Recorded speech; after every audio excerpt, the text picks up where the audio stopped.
What's up, everyone? How are we doing today? As always, thank you for joining me. I appreciate you all tuning in. Feel free to like, share, and subscribe down below. And feel free to share your comments as we go through this talk here. So, I want to discuss a little bit about reading and specifically actually learning about something when you read and what that process is like. I see people post and share all these books they've read, all this knowledge they've accumulated. I got some books back here, so maybe I'm at fault too. At least I don't post and share all the books I've read, so give me credit on that, right? The boastfulness of how much you've read. And isn't that an interesting concept? You share how much you've read, but not how much you've learned, right? And so quick we are to share, I read these books, I read those books, I read that book. Well, if you've read all those books and you've truly extracted all the information out of those books, why are you still doing what you're doing? I read these books, and when I read them, I feel like every time, first off, I read something and learn something new. I read books over and over again. A classic book right here is Super Training. But also it modifies and challenges my belief time and time again, to the point where I have a hard time staying with conviction that there's a certain style of training method or whatever that is most effective. Just due to the fact when you read these books, you start to understand the systems that influence the body. And then you start to realize there's a lot of things going on that they don't know, these authors. So how can I even pretend to be versed enough to even say with 100% confidence that that's accurate? Reading books is a very humbling experience. It's only really humbling, though, when you actually learn from the books that you read. So one of the things that's helped me, and I'm not perfect, I'm far from perfect, but maybe it can help you. It's the idea of, well, two things. One, actually reading every word. I know that sounds funny, and it's kind of humorous because, well, you're reading a book, aren't you going to read every word? But when you read for the sake of reading and learning, I should say read for the sake of learning, and we hold each word with equal value, then we're going to read each word as if it might hold some level of significance that can teach us something. And in doing so, we take our time reading the book, which is number 2, is to take your time and think about what we have just read. Right? When we take our time and read each word and think about what we've read, we have time to process, digest, and begin to think about it. There's no extra learning you get for reading the book extremely fast. There's no bonus high five or a pat on the back because you read a book quickly.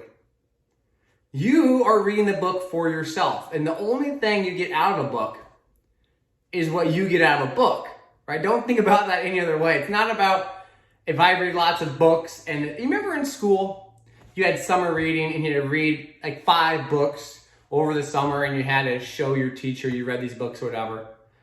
Well, that was when, at that point, reading was simply for the sake of just completion of a book, not obtainment of knowledge. Quite the opposite is true now that there is no one holding me accountable for these books. I'm the only one accountable for reading these books. So I should be accountable for the knowledge I acquire from the books. Holding yourself to that standard changes how you even perceive a book in the first place. No longer is this book about completion of the book. It's about what the book can give you information-wise, how it can challenge your beliefs, your thoughts, how it can help you better engage, interact, and navigate in the environment that you're operating in. Not about the book itself. It's not about completing the book. It's not like if you read 50 pages and you got a lot of information out of it and you put it down. If you were to just finish the next 150, it's not like somehow those previous 50 are more meaningful than before just because you finished and completed it. It's only meaningful if you understand the information itself. So when we think about a book and we think about learning, it's not like if I read the book, I've learned from the book. They're not synonymous. You can read a book and learn nothing. I challenge you to try and read a book and take your time. Don't do it for social media. Don't showcase the books you've read. Read what you read and let that shape how you interact, how you learn, or I guess not instead how you learn, how you interact, how you navigate, how you do what you do, because your learning is for you. There's no boastfulness to learning. That's silly.